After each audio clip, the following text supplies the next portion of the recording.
Shivkranti TV news अन्याय, अत्याचार, बेकायदेशीर कृत्य करणाऱ्या विरुद्ध शोषित पीडित न्याय देणारा एकच आवाज। शिवक्रांती टीव्ही दिनबंधू न्यूज संपादक सत्यशोधक शंकरराव लिंगे 7387377800।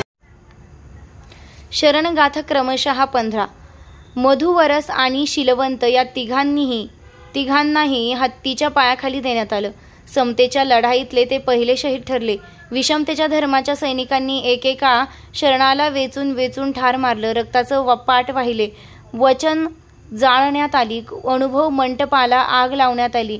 क्रांतीला प्रतिक्रांतीनं संपवण्याचा प्रयत्न झाला। त्या अत्याचारांची सैराट सीने तिला शेवटाशी तुलना करून त्याची भीषणता आजच्या संदर्भात पहिल्यांदा दाखवून दिली। ती ज्येष्ठ संपादक आणि वारकरी विचारांचे अभ्यासक डॉ. श्रीरंग गायकवाड यांनी हे इथे नमूद करायला हवे। या तुलनेचा प्रभाव इतका आहे की आज अनेक ठिकाणी शरणांच्या कत्तलीचं वर्णन करताना सैराटचा उल्लेख हमखास केला जातो। कर्नाटकातल्या संस्कृतीचा मुख्य प्रवाह लिंगायत विचार आहे। महाराष्ट्र संस्कृतीचा मुख्य प्रवाह वारकरी विचार आहे।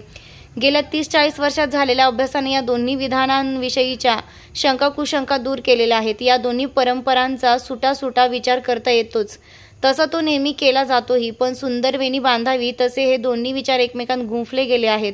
स्वतंत्रपणे अभ्यास करूनही या दोन्ही परंपरा समजून घेता येतातच, पण या परंपरांचा सहसंबंध समजून घेताना अनेक शतकांचा दख्खनचा इतिहासच डोळ्यासमोर सलग उभा राहतो। त्यामुळेच चन्नवीर भद्रेश्वर मठ आजच्या पिढीचा पत्रकार शरणगाथा कल्याण पर्वातील निवडक शरणांच्या कथा या पुस्तकात बसवण्णांच्या सहकारांचा परिचय करून देतो।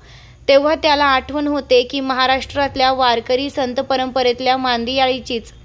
चन्नवीराच्या शहरात म्हणजे सोलापुरात त्याला कटिंगच्या दुकानात सेना महाराजांचं चित्र दिसतं। तेच दुकान लिंगायतांचं असेल तर आपणांचा फोटो आवर्जून असतो। ते निरीक्षण तो पुस्तकाच्या सुरुवातीला असलेल्या मनोगतात नोंदवतो। त्यावरच त्याचे मतही महत्त्वाचे असते। जातविरहित समाजाची निर्मिती केलेल्या धुरीण्यांच्या जाती शोधण्यात आल्या आणि त्यांच्याभोवती चिरेबंदी भिंती उभारण्यात आल्या। संत आणि शरणांचा अभ्यास करताना ही बाब प्रकर्षानं जाणवते।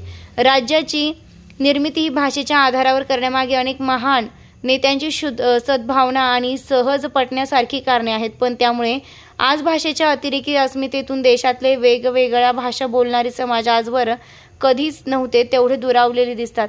महाराष्ट्र, कर्नाटक, तेलंगणा आणि गोवा या 4 राज्यांच्या सीमा आज आहेत, तशा इतिहासात क्वचितच असाव्यात ही 4ही।